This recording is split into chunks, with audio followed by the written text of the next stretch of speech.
Pemirsa Cahaya Pagi, sosok yang satu ini pernah nyaman bekerja sebagai pekerja kantoran. Namun karena ingin berbuat lebih dan juga membahagiakan keluarga dan orang tua, ia rela keluar dari pekerjaannya dan banting setir menjadi seorang peternak. Tapi siapa sangka dari kenekatannya tersebut justru berbuah menjadi omset miliaran rupiah. Kira-kira seperti apa? Kita simak yuk, ini dia kisah inspirasi Cahaya Pagi hari ini.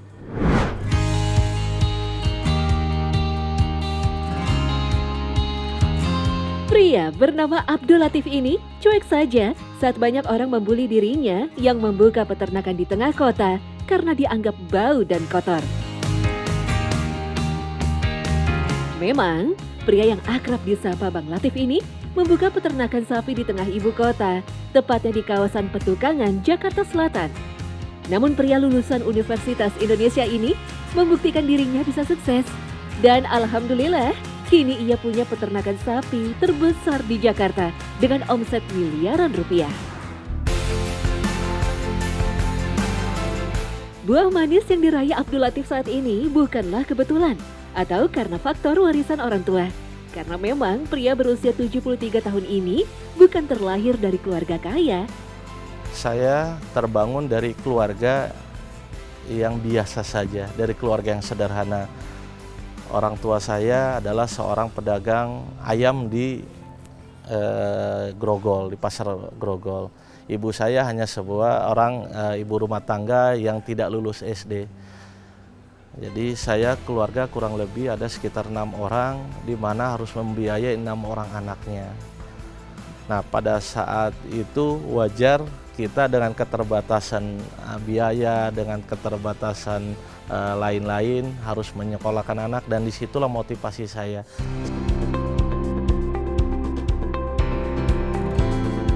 Makanya saat dirinya sudah bekerja di sebuah kantor di ibu kota, Latif nekat banting setir menjadi peternak. Langkah yang tidak mudah karena ditentang keluarga besarnya. Disekolahkan tinggi-tinggi malah jadi peternak. Namun Abdul Latif mampu meyakinkan mereka. Bermodal 2 ekor anak kambing yang dibeli dengan uang tabungannya, usaha ternak yang digeluti Bang Latif lambat laun semakin berkembang. Jumlah ternaknya pun semakin beragam, mulai dari kambing, sapi, hingga kerbau.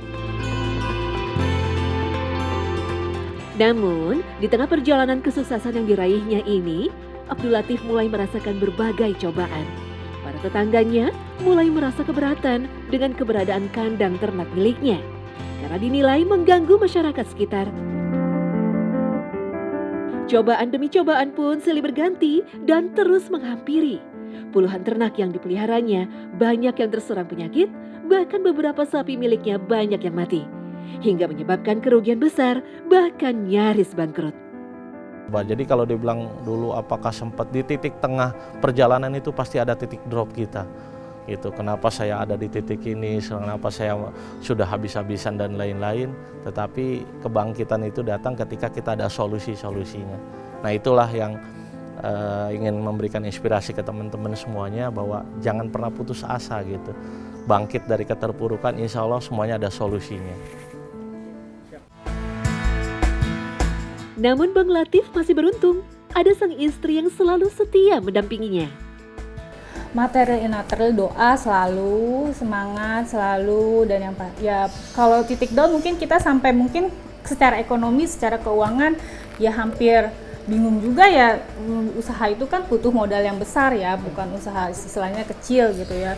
Mulai dari kecil dikit terus sampai bisa uang tabungan juga udah tinggal menipis, tapi kehidupan tetap harus berjalan secara pendidikan anak-anak, kehidupan sehari-hari. Ya kita sempat pusingnya di masalah financial. Berkat kerja keras dan tekad yang kuat, akhirnya usaha peternakan milik Abdul Latif kembali maju dan terus berkembang pesat. Menjual hewan ternak dengan kualitas terbaik, membuat Abdul Latif dipercaya menjadi supplier tetap untuk kebutuhan hewan kurban Idul Adha di seluruh wilayah Jabodetabek dengan omset hingga miliaran rupiah. Apa yang kita lakukan hari ini semuanya berdampak balik apa yang kita sudah lakukan di masa lalu. Gitu. Saya berdiri di sini adalah doa dari kedua orang tua saya. saya bisa hadir di sini dari keridohan mereka berdua. Nah, maka dari itu ada prinsip tadi bekerja dan berdoa, apakah itu tepat? Jelas tepat. Gitu. Berdoa, bekerja itu tidak bisa hilang dari kita. Dan terakhir adalah ridho orang tua. Apapun yang kita lakukan, kalau itu diridhoi orang tua, direstui orang tua, insya Allah semuanya berjalan mulus, berjalan sesuai dengan kodratnya dan memberikan manfaat buat orang lain. Namun kesuksesan yang diraihnya ini diakui bukan karena kerja kerasnya saja. Semua itu terlepas dari keajaiban doa orang tuanya. Dan alhamdulillahnya sudah berjalan seperti ini. Dan sayangnya orang tua sudah tiada keduanya, jadi sudah tidak bisa menikmati dan sudah tidak bisa membahagiakan mereka. Abdul Latif sangat bersyukur. Berkat hasil jerih payahnya selama ini, dirinya sudah bisa membahagiakan istri dan anak-anaknya, juga almarhum kedua orang tuanya. Berbaktinya anak kepada orang tua ketika kita sudah berhasil, apakah kita masih ingat ke orang tua? Dan lebih berbaktinya kita adalah ketika orang tua sudah tiada, apakah kita masih terus mendoakan?